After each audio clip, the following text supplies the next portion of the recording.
Hour show on Salaam Radio on 106.2 FM and Inspire FM on 105.1 FM. My name is Shaz and I'm joined here with my co-host Mohammed Haseeb. How are you tonight, Haseeb? I'm very well, Shaz. Thank you for asking. Hopefully the listeners are all well, keeping well, and they're going to enjoy the show. Yes, from the feedback we get, people are definitely enjoying the show, and it's very interactive, which is always very good to hear and see. Coming back to you, have you had a good week? It's been a good week, yeah. It has been a good week. How about yourself, Shaz? How's your week been? Oh, it's been an excellent week, and on the weekend I was at the Professional Speaking Association conference. So we had an opportunity to see some of the best speakers in the country and in the world, and picked up lots of tips. Unfortunately, no tips to use on radio, but plenty to use on stage. So a very busy week indeed. It has been a busy week for yourself then. It has indeed. And we would love for you to interact with us as you do on a weekly basis. And you can do that by emailing us on studio@salamradio.co.uk. You can text and WhatsApp us on 077 45 278 978. That's 077 45 278 978. Or you can send us a message through Facebook. And the whole purpose of the Empower Hour show is to inspire, encourage and empower you to achieve your purpose in life, to achieve bigger and better goals in business. And how we do that is by bringing entrepreneurs onto the show who share some of their experiences and also share some of their mistakes, which you can learn from, and that will hopefully enable you to accelerate your learning. And I'm delighted to have Qazi Shafiqur Rahman with us tonight. He's the founder and CEO of Sunnah Musk and Firnas Airways. Qazi has also been listed in the British Bangladeshi Who's Who 2015 listing, and has been awarded by the British Muslim Awards Entrepreneur of the Year 2017, which was sponsored by Rayan Bank PLC UK. Assalamu alaikum, Qazi. Assalamu alaikum rahmatullah. Thank you very much for joining us. We appreciate your time and your company. Thank you very much, and I'm delighted to be on your show. We're delighted to have you here. Tell us a bit more about yourself, Qazi. So, okay, I guess I like to think, I'm trying to do my bit in terms of being an entrepreneur and trying to push the boundaries and challenge my limits. So at the moment, obviously, just for the benefit of the viewers, what I'm kind of involved in is setting up a UK-based airline. And I've been doing that since 2014, end of 2014. And almost 3 years and 5 months on, I'm still continuing with my journey, despite all the challenges and odds and obstacles on my way and against me. Alhamdulillah, today we are in a very advanced position in terms of kind of launching the airline in UK. So hopefully within 2017 you'll see something in the air. Thank you very much, and we'll talk more about your airline in a short while. I'm very intrigued and interested to find out more about how you started your initial business, Sunnah Musk, because from my understanding you had £600 to invest in that business, and today you've established a business which has a strong London retail presence. How did you manage to do that, Qazi? So, alhamdulillah, yes, you're right. We've invested, it's a family-owned business, but not a family-run business. We have started this business about almost 7 years ago now. And I would say it's, again, mercy of Allah and hard work, determination, staying focused, and really just, working our socks off and taking calculated risks. And that's what we've done when we've actually entered Westfield Stratford City. That's what kind of turned us from a market stall operator to a brand. And if we didn't take that risk, then I guess our kind of position would have been in a different position. So Alhamdulillah, we have taken a calculated risk, and it worked out really well for us.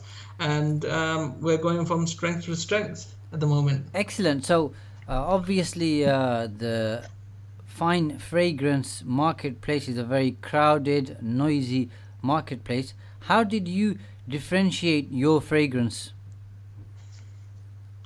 So, I mean, when we started our business, there were other people selling the kind of products that we sell, but the way they used to do it was, it would have been in an Islamic shop. People would sell it with other products, because they always thought that wasn't a viable business model by itself. But what we did was we focused on that particular product. Anything to do with fragrance, we did it. And our vision was to become a specialist in what we do. And we actually took lessons from the, say, English businesses. You will see if someone is selling something, they will really specialize in it. And that's what we learned from them. And, we took that on board. Can you share some of the lessons that you took from other businesses which you implemented in your business, which really helped you accelerate the growth? So I'd say, in terms of learning from others, others around us, we set our limit. I mean, our expectations. We set the bar really high, so we would look at the mainstream brands, the likes of Tom Ford, the likes of Armani, the likes of these major international brands, and we would see, what is it that they are doing, and then we would kind of, take lessons from it, not maybe necessarily copy what they're doing, but we would come up with our own ideas and own ways of implementing the idea. So I guess, the setting the limit or setting the bar is very important. You don't want to copy your next door neighbor. What you want to do is, take inspirations from someone who's global, someone who's mainstream, and someone who's doing it successfully. So basically, you modeled some of the leading retailers in your particular sector and had a look at what they were doing, how they were doing it, just to receive some inspiration, some further ideas and thoughts, and then you obviously took those ideas and in your own interpretation found a very specific niche. Would you be able to share maybe one or two of the ideas that you implemented which helped you in your business? So I guess the fact that we went into Westfield when nobody else were, for us, it was a big jump. We used to be operating in market stalls from a tent and from a table, and that was us. But, we looked at, how do we take it to the next level? By opening, more market stalls is not going to give that brand image that we require. So we took that step, and it wasn't easy. It wasn't, we had to chase a mall like Westfield for about 6 months to allow us to be in there, and we were consistent and we were persistent, and we got them to give us the opportunity. And how did you manage to get this contract with Westfield? For them, from a mall owner or mall operator point of view, they are always looking out for something different. And what they saw with us was, we were doing something different. It wasn't another ice cream shop or kiosk. It wasn't another kind of mobile phone case shop. It was something very different. And what they have identified us as was like, we were very unique, and that's why they were interested. But we had to prove it to them that we can actually, because shopping malls like Westfield, they have a lot of restrictions, a lot of limitations, a lot of rules and regulations, and they had to be comfortable with the fact that these guys would be able to do it. They will be able to, pull their weight.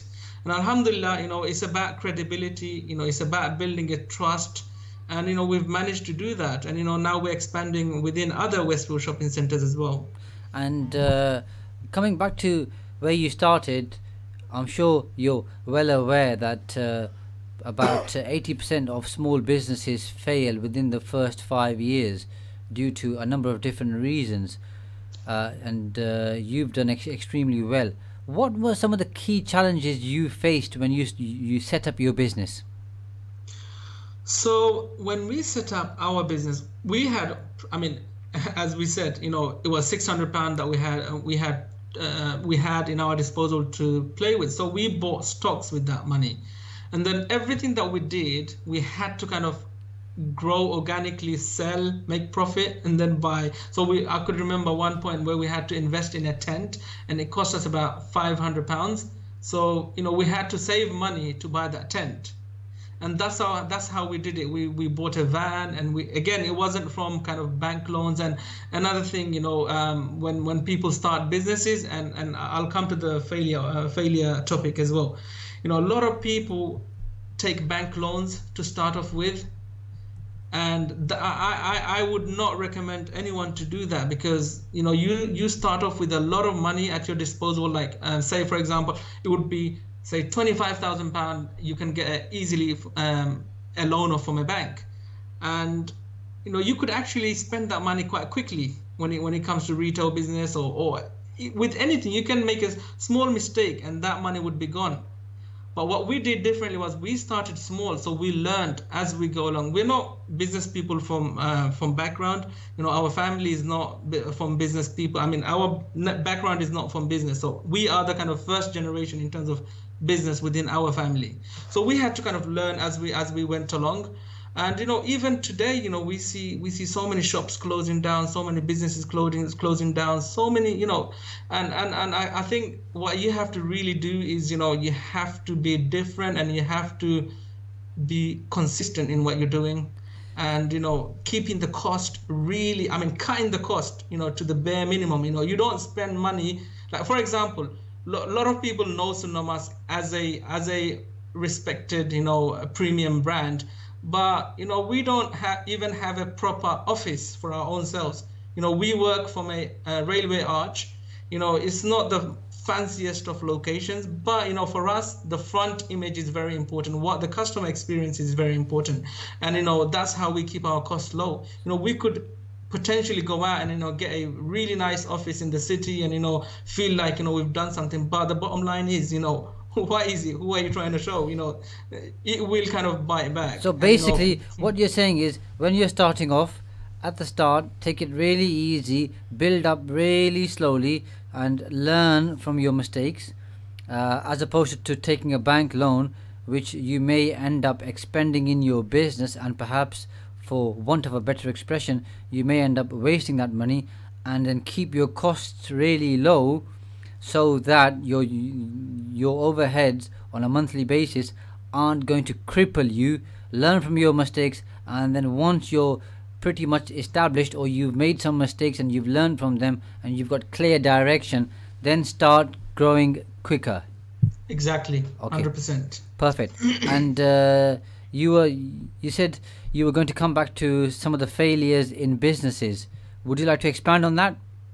Yep, I mean, I guess a few of the common failures, and I'd really kind of stress on the personality people build, the characteristics entrepreneurs build along the way. And I have seen way too many times, people get ahead of themselves way too quickly when they shouldn't have. So, for example, a lot of people become arrogant in business. They think, well, you know what, we're doing quite all right, we're okay, we're in a safe position. There's no one's gonna come and overtake us. But trust me, there's always someone looking out. For example, with Sunamask, when we started out, there was no competition. Now we are seeing competition because people have seen what we're doing, and they have seen that business model works. So for us, one of the risks is, I suppose, is competition. And we need to keep ahead of the competition by innovating, by coming out with new ideas, utilizing the technology to the maximum. So things like this. So people don't recognize the environment they are operating in. And I guess people should stay humble. When you start becoming arrogant, sooner or later, I think failure will show up. So you're saying, don't be complacent, and definitely don't become arrogant, which I think is very good advice indeed. On a day-to-day basis, what techniques do you use to manage your business? I mean, for us, when we started this business, our idea was, again, we've learned from the established companies, and we've seen how they do it. So what we've realized is, the owners are not actually in the field running the day-to-day business. They are overseeing, or they have people doing it for them. And this is the business model that we're trying to implement as well. And even today, if we were to kind of leave the country for a month, all of us, I mean, it's 5 brothers, but it's run by currently myself and my youngest brother. If we were to go away for a month, the business will carry on, because there's enough kind of structures in place, there's enough systems in place currently, for the business to go by itself. But it's not in a position where it can kind of, go on forever. It constantly needs that oversight. So, I think to build a business that is automated is very important, and I think learning to trust people is also very important, especially I've seen within our communities, people don't tend to kind of trust others. So for example, one of the questions that we get asked a lot as owners of the company is like, which branch do you sit in? I'm like, no, we don't sit in any branches. We sit in the office, trying to manage the company, come up with new strategies, thinking of new ideas on how we're going to implement the next idea. So these are the things that we do. But on an operational level, we've got people doing what they do best, and at the same time treating them right, treating them the way you want to be treated yourself. And, me being in a job previously, I've learned, I know, how I want to be treated, and the same way we like to treat our people at Sonomask as well. And I think this model is a proven model. It works. It's worked for others, other major entrepreneurs, and it should work for anyone. I mean, who is willing to kind of give it a go. Perfect. And how many branches do you have? So currently we have 4 branches in 4 strategic locations, and we are expanding more, but we are very focused on what we're doing is, I guess, online.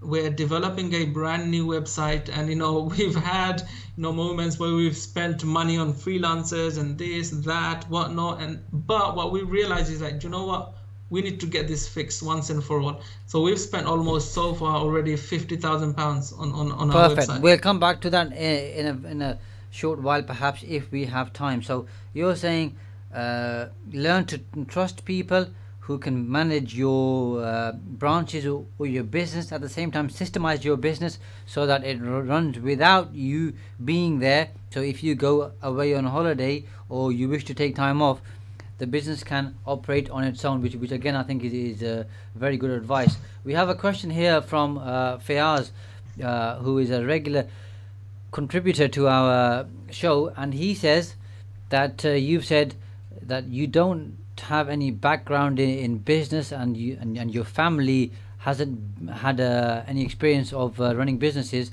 but in his experience that a lot of people from Bangladesh have natural business acumen in their blood. What do you think about that? I think Pakistanis have natural acumen. I think anyone, and he's right, because a lot of the people that do come from a foreign place, say like Bangladesh or Pakistan or India, as long as they have the will, then they can. I mean, UK is a land of opportunity. If someone can't do it in UK, then I guess they can never do it anywhere else. So if you have the kind of willingness to go out and get what you need, then it's there for you. And yes, he's right. I agree with him. There's Bangladeshis, they work hard, just like our Pakistani brothers, Indian brothers. We're all hardworking people, and we appreciate what's given to us. Personally, from a personal experience, I don't like to moan, because what's there to complain? There's so much here, and anyone. I mean, there's so many business ideas. You can just focus on one, and turn it into a multi-million-pound company. It's not about kind of doing everything, But I guess, he's right. Yes, I agree with him. Okay, and we have another question, which is that in the perfume stroke musk industry, our questioner finds that the vast expense of the product is the fancy bottle rather than the scent. Is that correct? I disagree with that. I disagree with that because we obviously one of our philosophies is to kind of get the best of the products and give it to or retail it to our customers, and we only sell the products that we wear ourselves. So when we talk to our suppliers, we don't say, do you know what, I like this, but can you make it cheaper? We say, do you know what, price isn't the issue, because we know our clients are willing to pay whatever the price is, and we have within our ranges different perfumes with different prices. There's some that are premium, some that are normal standard, and we actually spend a lot of money on our sourcing the best of oils. And on top of that, yes, we spend money on packaging because people actually, what we've realized is people actually come to us when there is a special occasion, when they want to give a gift. So, and that's a good thing, because we know us spending money on this packaging and branding, it actually works, and that's what people pay for.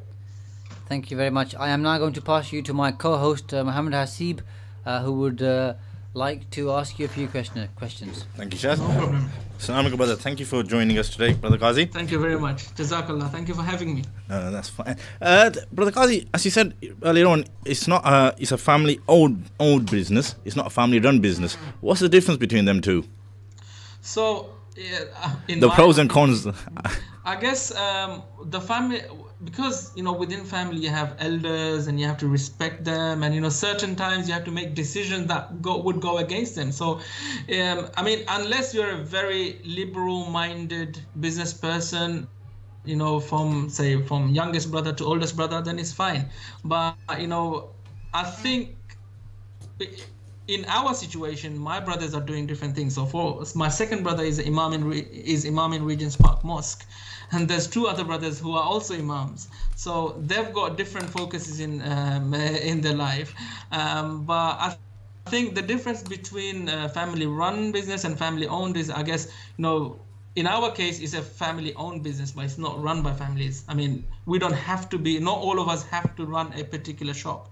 The managers can run the shops. We have people that are doing what needs to be done. So for example, we have a diverse range of workforce.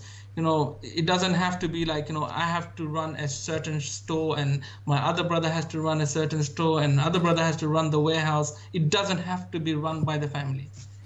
When it comes to decision making, do you make the decisions yourself? Or is it something that you sit down with your family and ask advice from your family or other advisors that work with you? So when it comes to day-to-day decision, we actually make the decisions ourselves. But there is a mandate from as a whole kind of board. We have certain things that we believe in. For example, we can't take interest, we can't deal with interest. We can't exceed certain boundaries that are beyond Islamic rules and regulations. So we have a mandate that we have to follow. But at the same time, when it's bigger decisions like I don't know, we normally have monthly meetings. So we would go through, what we've achieved and, what are the weaknesses and shortcomings and how we can fix them. So it's very important that everyone is on the same page, and, you have to treat everyone just like another shareholder. If you had a normal business and if you had an investor, so I guess you have to treat them in a similar manner. So yes, we do ask for, advice and guidance, on more bigger strategic decisions, like, say, should we open up in Birmingham? What are the kind of dependencies on opening a shop in Birmingham? So if the decision is like, no, we shouldn't, then I guess we wouldn't. Also, something I'd like to ask you, fragrances, there's many fragrances, it's a saturated market. Why would I choose, why would I want what I get from the local shops on the high streets, why would I want to buy a Sunnah Musk for? What's the difference? So the difference is, what we are kind of specializing in is pure fine fragrances, and there's many different types of fine fragrances. I mean, we do sell spray products like, de parfums and all of that. We do sell, we do also represent other brands from Middle East. The difference about us is, I guess, the quality of the oil is going to be the top. It is going to be at a reasonable price. I'd like to stop you there. If you could perhaps kindly answer that question after the break. Okay. Because we're just about to go towards the break, and you've shared some fantastic insights with us about taking calculated risks and how you got into Westfield and some of the failures people experience in business. So it's been a fantastic first half, and I have no doubt whatsoever that the second half will be just as good, if not better. Listeners, please do stay with us. We'll be with you just after the break. Assalamu alaikum. Stay tuned to Salaam Radio after this short ad break. I've just come out of Penny Appeal's Orphankind Orphans Accommodation. Brothers and sisters, they've got a kitchen where they're getting fresh food cooked and served to them. They've got foster mothers looking after them. Here's how orphans should be looked after. Sponsor an orphan for pennies a day. Call 03000 11 11 11 or visit the website pennyappeal.org. Remember, small change, big difference. Sefa Turkish Mediterranean Restaurant. We're open 7 days a week, offering meal deals, cold starters, hot starters, house specials, kids meals, grills, burgers, fish dishes and desserts. Seating for families available too. We also cater for birthday parties and weddings. Sefa Turkish Mediterranean Restaurant. Great food at great prices. 349 Lincoln Road, Peterborough, PE1 2PF. Call us on 01733 566 565.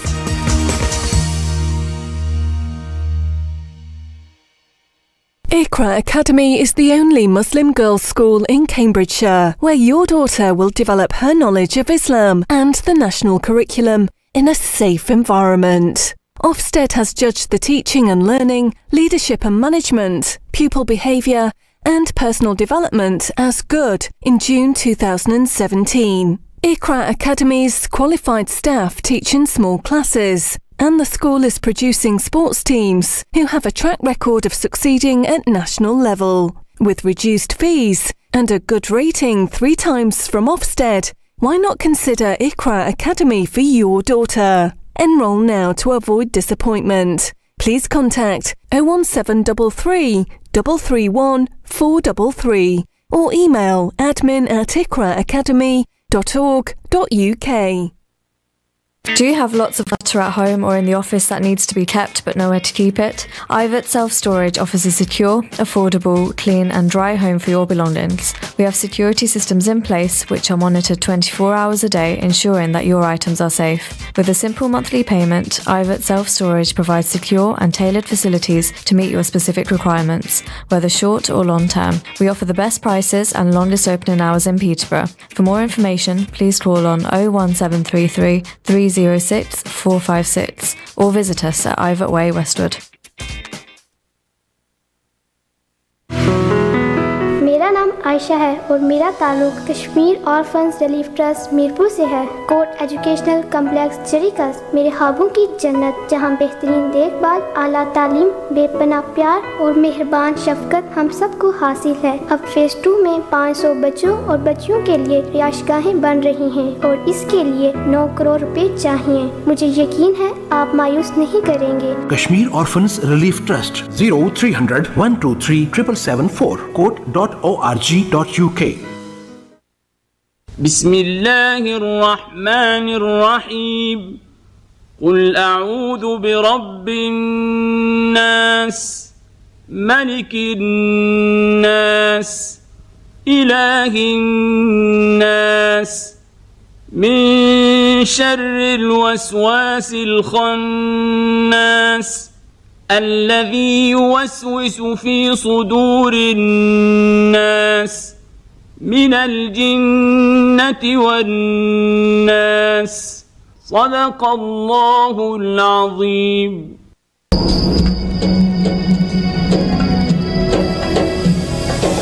This is Salaam Radio, Peterborough's Muslim community radio. Broadcasting on 106.2 FM and online. Assalamu alaikum and welcome back. You're listening to Empower Hour on Salaam Radio on 106.2 FM and Inspire FM on 105.1 FM. I'm your host Shaz Nawaz, and I have in the studio here with me Shaz Haseeb, and we also are very delighted to have a young entrepreneur, Qazi Shafiqur Rahman, who is the founder and CEO of Sunnah Musk, and he's also in the process of launching an airline called Firnas Airways. Qazi has been listed in the British Bangladeshi Who's Who 2015 and has been awarded the British Muslim Awards Entrepreneur of the Year 2017, which was sponsored by Al Rayyan Bank PLC UK. As always, please do get involved in the show and ask as many questions as you would like.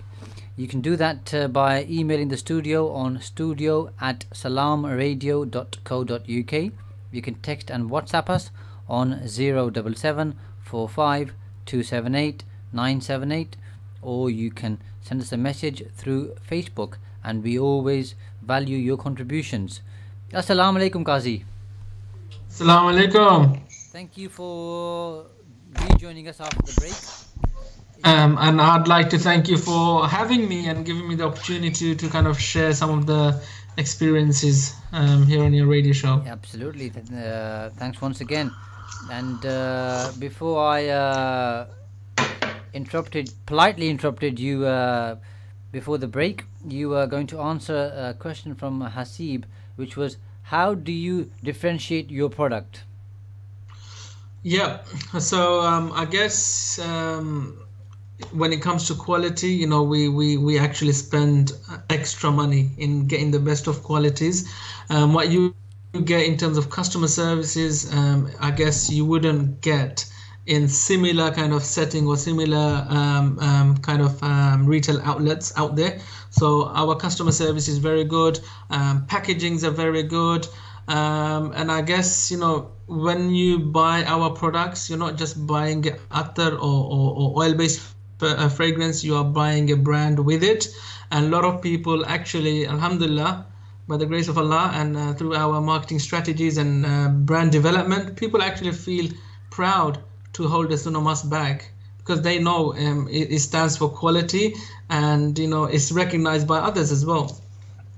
Fantastic, thank you very much. We have another question for you, which is, can you compete with the vast competition with online retailers with their low overheads and minimum costs compared to your higher overheads, because you're running from high street stores and branches? He's got a point, but I think, look, online business is great, and you know, we are, and as I said before kind of the break, you know, we are actually investing heavily in terms of digital technology and building a website that would be as good as your Chanel or your Tom Ford. So we are investing in that front. But I think when it comes to fragrance, people actually still want to come to a place, and you know, they want to feel it, they want to smell it, they want to be shown around. And it's one of those products, I guess, you know, it's not your daily necessity. It's something, you know, you buy in addition to your normal purchasing. So I guess it's something that you treat yourself to, and I guess, you know, that will always remain. You know, I guess even if artificial intelligence and blockchain and everything took over, you know, I guess, you know, that whole concept of retail, and you know, it will remain. And you know, I think as long as you can pioneer in what you're doing, I guess there is still a market, and you know, it's not going to disappear. Retail so you're saying business it's the experience, it's the experience that people want, in terms of being able to talk to somebody and able to see the product, feel the product, smell the product in your business, and obviously ask questions. That's what people value. And exactly. Yep. So that's a good point. We have another question. Before you move on, when we started the business, the idea was that we're going to do online only, but we realized actually it's fragrance. People want to smell it. So how are we going to, you know, show our products? Then we realized, you know what, we need to start offline as well. And then for us, offline kind of kicked off, and we just went along with it. Okay, fantastic. We have another question for you, which is with the young professional Asians now traveling the world on holidays and business, especially in the Middle East and countries like Dubai, they always bring back musks as a souvenir. Is this indirectly helping you grow your business? Because obviously they go away, buy musk, and then fall in love with a particular smell or fragrance, and therefore when they want to buy other similar fragrances, they'd naturally look for retailers in the UK, and that they may end up coming to your store. I'd say that's true to a certain extent, to a certain degree. It is mainly kind of true with the non-Muslim purchasers or buyers, because we do have a very strong split of Muslim and non-Muslim buyers, and I would say it's a 50-50 kind of balance. And a lot of them, they do go out to Middle East and Middle Eastern countries or places like Egypt. They experience this new type of way of smelling good, and when they bump into us, they're like, wow, I can now purchase it from here. I don't need to ask my friend in Egypt or go out to Egypt or Middle East to buy these products. But I guess we are also kind of doing the work here as well. So for us, it's not just selling some perfume, it's actually introducing the whole concept to a whole new wide audience. And a lot of people actually haven't been to Middle East, and we are there for a first point of contact with this type of fragrances. So yes, when it comes to Muslim people, yes, that's true. And normally with us Muslims, we are kind of aware about these kind of fragrances anyway from home, because our parents went to Hajj, or brothers or uncles went to Hajj, and they brought you along with us. But the misconception is, with that is, people think, our products are as strong as those ones. No, that's fine. Thank you very much. I'm now going to pass you back to my co-host, Mohammed Haseeb, who has a few more questions for you, sir. But I'd just like to ask you, what motivates you to launch, any sort of business? When you started a business off, or any of the listeners when they're starting, some listeners might be thinking of starting a business. What helped you to think, yes, I can start my own business, I believe in myself, I can make it work? Do you know what it is, right? Starting a business is easy, but for some people it's not. For some people it is actually a huge task. And I was one of those people, because I was thinking, these businesses are not for me. The mindset or the kind of surrounding I had was, oh, that's not for me. No, I can't do it. But I think in 2008 I got introduced to something called personal development, and that kind of really opened up my mind and my brain, and I all of a sudden felt like I was very capable. And then that's when we also started Sunnah Musk.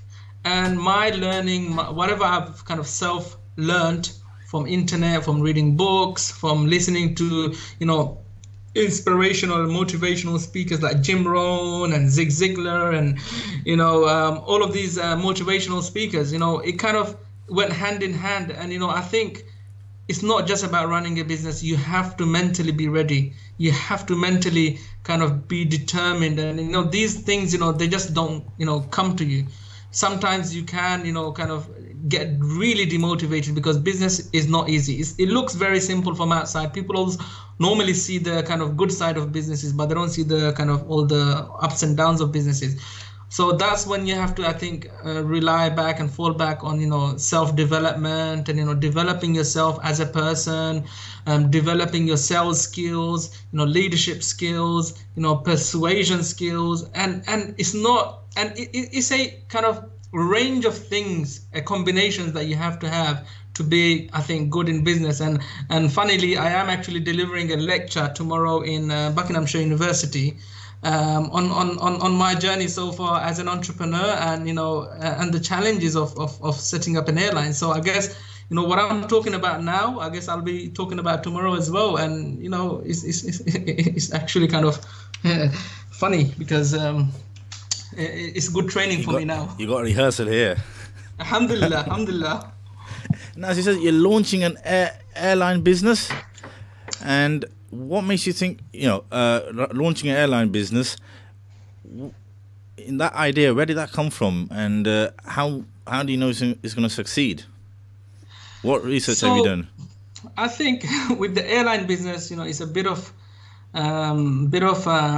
both. My motivation, my passion, I always advise people, do what you love, because then you wouldn't feel like you're having to do something, and it's like a burden. For me, that could keep me awake all night, thinking about it. Normally people like me, and I say people like me or us, is like we're born with some kind of passion for aviation, for things that fly. And I'm one of them. And, I get excited over, I'm sure you can hear from my voice, I'm already getting excited, talking about aviation. And it's just one of those things. But at the same time, you can't just launch an airline because you're passionate about it, because that would be the wrongest of reasons of doing it. So, for me, I come from Bangladesh, and, I don't know where you brothers are from, but I'm assuming somewhere around that region. And, the problem that I've identified is the fact that, we can't travel directly, we can't travel non-stop, we have to go via Turkey, Middle East, or somewhere else. And the choices that we have currently are just simply not good enough, because these airlines are actually in the same mentality of the kind of dinosaur eras. So they need to kind of, until they pull up their socks, or they really kind of reshape their business, I think it will still be a challenge, and it will still be a problem. And that's where kind of the vision came. And then when and obviously I knew I wanted to set up an airline because there is a problem. And when you try and solve a problem, and at the same time you make money, it's a very good combination. Problem, equals money sometimes, most of the times. What do you think makes a good airline? What makes the best airline? I think it's a combination of everything, really. And I guess for me, it's learning every day. I haven't been an airline CEO before, but I am literally surrounding myself with people that have years and years and years of experience in running airlines. So I think to make a good airline, you have to think, and I'm not trying to kind of fit answers in the question, or the other way around. I'm genuinely saying, if airlines were like retail businesses, then I think airline business would be in a different place today. Because, for example, like if you're, say, traveling to, I don't know, Sylhet or somewhere else, I don't know, somewhere where you don't know, you're vulnerable in that situation. You have no one to turn to apart from the airline. And, in these scenarios, normally airlines do tend to take advantage, of your situation. And for me, personally, being a Muslim and, trying to launch a ethical business, I don't think that's ethical. There's so many other ways to make money. If your customers keep coming back to you because they like your services and, your products, then, you'll make money in other ways. But that's one of the things, empowering the customers. What we want to do, we want to kind of give the control back to the customers. They choose how they fly. They choose. It's customer centric, and that's what we want to do. We want to bring bring a difference to the airline industry. And again, we're not trying to compete with the flag carriers of, say, Bangladesh or Pakistan or India. We're trying to benchmark ourselves, or we're trying to set our expectations, inspirations, with the likes of your Etihad or Qatar or Virgin. This is the level of service that we want to offer. And I guess our key proposition or unique proposition here is, we are trying to serve demands that are not met or unmet or oversubscribed. So these are three criteria before we kind of select any routes. They have to pass these criteria. Are they underserved? Why are they underserved? Is it because, there's too much demand? Or are they unserved? Why is it unserved? Is it because the runway length is too short? Or is it because there is other limitations? So there's criteria that we follow, and our kind of business has to kind of meet before we select anything or any routes. Thank you very much for that, Qazi. If you've just joined us, welcome and thank you for joining us. You're listening to the Empower Hour show on Salaam Radio on 106.2 FM and Inspire FM on 105.1 FM. I'm your host, Shaz Nawaz, and I have my co-host, Mohammed Haseeb, with me. As always, we enjoy your interactions and your questions, so please do email us on studio@salamradio.co.uk, or if you prefer, you can text or WhatsApp us on 077 45 278 978, or you can send us a message through Facebook. We're delighted to have Qazi Shafiqur Rahman with us tonight, who is the CEO of Sunnah Musk. He's also in the process of launching an airline. Qazi, I was very pleased to hear that you've been reading up on and following Zig and Jim Rohn, who I've also found to be very influential in my own life. What are some of the key lessons that you've learned through studying their work? I think when it comes to Jim Rohn, I think sales, I've learned, the whole concept of sales. And I think being in business, I think anything in life, it involves sales. And, without sales, you're not getting anywhere. And I think what I've learned from Jim Rohn was, how to sell, the whole concept of selling. And, some of the quotes I still remember, they are very influential and powerful. And, I even, when I have a moment, like when I really have, a down moment, I would always refer back to the likes of Tony Robbins or the likes of Jim Rohn and Zig Ziglar. Well, my favorite quote from Jim Rohn is, "Don't wish it was easy, wish you were better." Now, exactly. And are you reading any particular books at the moment? I have many books that I do read. One of the books that really, really changed my way of thinking, and that book is very powerful. I would recommend anyone that's looking to set up a business actually read that book. It's called Think and Grow Rich by Napoleon Hill. And I think one of the chapters in that book actually talks about Prophet Muhammad sallallahu alaihi wasallam. When he talks about persistency and consistency, and he actually talks about our Prophet. And that's a very, very inspirational book. And I think with business, I guess it's a lot to do with thinking as well. And yes, I am reading books. I've got books from, I read books that are kind of related to what I'm doing. So at the moment, it's aviation. I've got a collection of books from Richard Branson. I've got a collection of books from other airline CEOs. I've got books from the CEO of Ryanair. And, I just try to learn from the guys who are doing it so well. And, it's just so easy, to do it that way instead of kind of doing the mistakes yourself and costing millions. Absolutely. And it's good to hear that you've read Think and Grow Rich by Napoleon Hill. If you haven't read Laws of Success by Mr. Hill, then I would strongly suggest that our listeners, and you also, Qazi, read that book. That's even better than Think and Grow Rich, in my opinion. We have some more questions for you. Well, here. inshallah. We have some more questions here for you from our listeners. They seem to be enjoying your interview very much. Now, the one question is that you use the term cattle class, and our listener wants to know what you mean by this.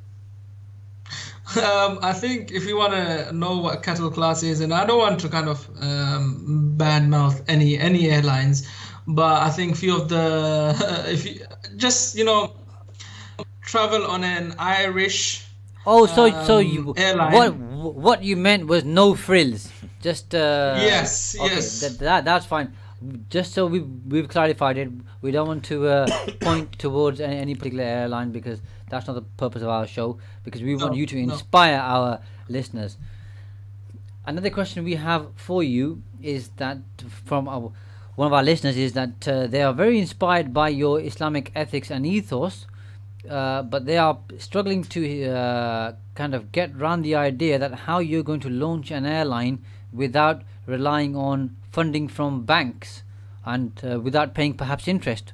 What's your plan to avoid interest but build an airline business? I guess the plan is to continue what we're doing currently, and I guess it would be to deal with. There's so many Islamic solutions as well. There's banks that are catering for Islamic financing. So if you talk about, say, Standard Chartered Bank, they're a commercial bank and they have a whole separate department dedicated to Islamic finance. And you talk about other major international banks, they have a separate department just dedicated to Islamic finance. And this is becoming a growing kind of market. And I guess if someone has the money and the capacity, they should open more Islamic banks. This is the way forward, and that's where the world is heading towards. The whole concept of Islamic finance. So maybe we've given you a new business idea here tonight, thanks to our listener. Perhaps you might go away and start an Islamic bank alongside the airline, Qazi. How's that? One at a time. This one is like literally making me old. But look. I think there is a serious concern and the serious challenge, and I am stressing on this because where the whole world is kind of trading on a certain way, which is interest is a norm, riba or usury is a norm, and you're trying to kind of operate in an environment that is surrounded by all these norms, abnormal norms, it's very difficult to kind of get by. And for us, again, we don't intend to take any haram bank loans or loans that involve interest. There's it's so easy to get into interest. That's fine. I think we won't go down that road today, just because it's the very complex capital instruments. But maybe at some other point, you and I can have a good discussion around Islamic banking and Islamic finance, because I am also fascinated by how the whole process works. Another question we have from our listener is that starting an airline is a very difficult business, and have you perhaps done this as a marketing ploy to perhaps generate more exposure for your business and for yourself? Listen, if you want to do marketing or do some PR stunts, there's so many ways. I can tell anyone, I can advise on how to do PR, but it is a genuine business model, and there is a genuine need for this business model, because we have done studies after studies after studies.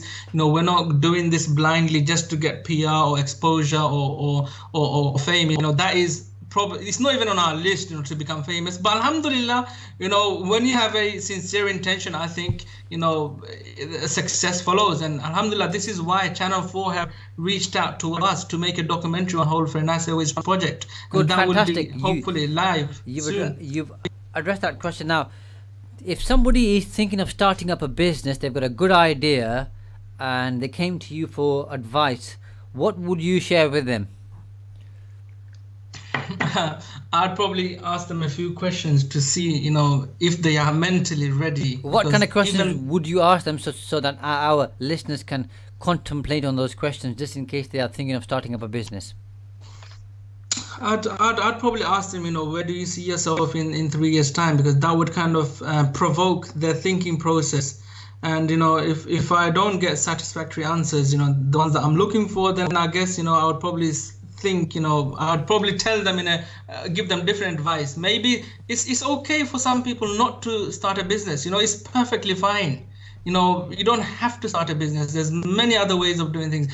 But if you want to do it, then there's ways and there's formulas that you can follow, and you can read up on people. So I'd probably tell them one thing is dedication. Dedication. You gotta keep at it.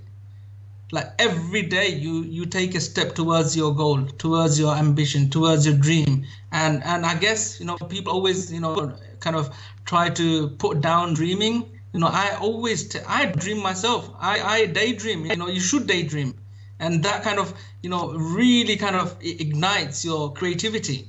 And people should do that. People should daydream, and they should have a vision, and they should have the dedication and the action plan to go with it.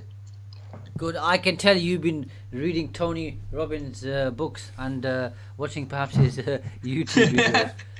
Qazi, it's been an absolute pleasure to have you on this show. You've shared some fantastic insights.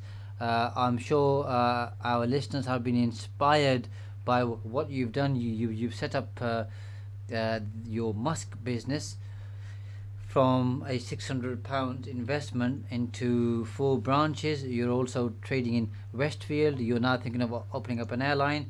And what I'm really pleased with is that you're a lifelong learner. You've talked about Zig, and you've talked about Jim Rohn and Tony Robbins, and lifelong learning. You're also reading books by Napoleon Hill. That shows me that you take success very, very seriously. And I hope you keep that up, because the more you learn, the more you grow. So thank you very much for joining us, and listeners and viewers, thank you for joining us. Inshallah, we will see you next week. Please stay safe and stay well, and see you next week, same time, same place. Assalamu alaikum.